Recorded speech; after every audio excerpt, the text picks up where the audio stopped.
সারা দেশে উপ-আনুষ্ঠানিক শিক্ষা ব্যুরোর অধীনে বাস্তবায়িত নিবেদন কমপ্লেক্সে ঝরে পড়া শিশুদের শিক্ষা কার্যক্রমে ব্যাপক অনিয়মের অভিযোগ উঠেছে। ব্রাহ্মণবাড়িয়ার প্রতিটি উপজেলায় ৭০টি করে শিক্ষা কেন্দ্র থাকার কথা থাকলেও কোনোটির কার্যক্রম নেই। একই চিত্র গাইবান্ধা সহ অন্য জেলাগুলোতেও। সবখানে দুর্নীতির অভিযোগ। এদিকে দুর্নীতিতে জড়িতদের বিরুদ্ধে তদন্ত করে ব্যবস্থা নেওয়ার আশ্বাস দিয়েছেন উপ-আনুষ্ঠানিক শিক্ষা ব্যুরোর মহাপরিচালক। তানজিদ ভুঁইয়ার প্রতিবেদন।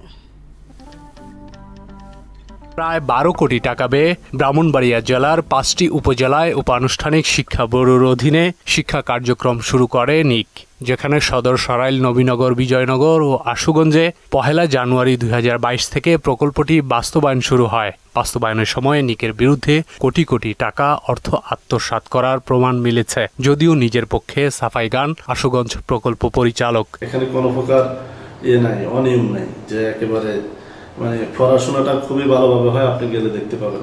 এদিকে গাইবান্ধার বেসরকারি উন্নয়ন সংস্থা SDRS এর সঙ্গে বেআইনিভাবে নিক চুক্তি বাতিল করেছে বলে দাবি করেছেন প্রতিষ্ঠানটির সহকারী পরিচালক। নিকের সঙ্গে আমরা বিষয়টা নিয়ে সমাধানের চেষ্টা করেছি, কিন্তু কোনো সমাধান না হয় আমরা আদালতের শরণাপন্ন হই।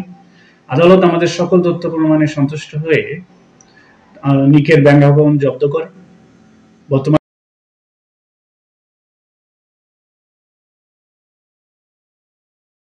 মামলাটি চলমান রয়েছে।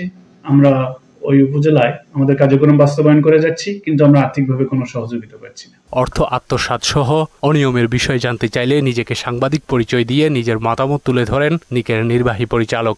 আমি আইনগতভাবে শুদ্ধ সাংঘভাবে করেছি। আপনি যদি টিভিতে যদি করতে চান, প্রচার করতে চান, করতে পারবেন। আমি অকুতোভয় সৈনিক। আমি একটা পত্রিকার সম্পাদক ছিলাম, আপনি এটা মাথায় রাখতে হবে। কথা হয় উপ-আনুষ্ঠানিক শিক্ষা ব্যুরোর মহাপরিচালকের সঙ্গে। তিনি জানান, দেশকে এগিয়ে নিয়ে যেতে হলে যে কোনো দুর্নীতির বিষয়ে কোনো ছাড় দেওয়া হবে না, তদন্ত করে ব্যবস্থা নেওয়ার আশ্বাস দেন তিনি। বিভিন্ন জেলায় এবং উপজেলায় আমি আমার প্রতিনিধি এবং সেখানে কর্মকর্তাদের পাঠাচ্ছি। তারা সেগুলো দেখে এনশিওর করবে, যদি কোনো অনিয়ম পায় সেখানে তারা অবশ্যই সেটা কাটেল করা হবে। নানা অনিয়ম আর দুর্নীতির কারণে সম্প্রতি নিকের ব্যাংক হিসাব জব্দ করার নির্দেশ দিয়েছেন দেশের উচ্চ আদালত। দুর্নীতিমুক্ত একটা সমাজ, নতুন একটা বাংলাদেশ গড়ার জন্য আমরা সেই লক্ষ্যে এগিয়ে যাচ্ছি। তানজিদ ভুঁইয়া, মোহনা সংবাদ, ঢাকা।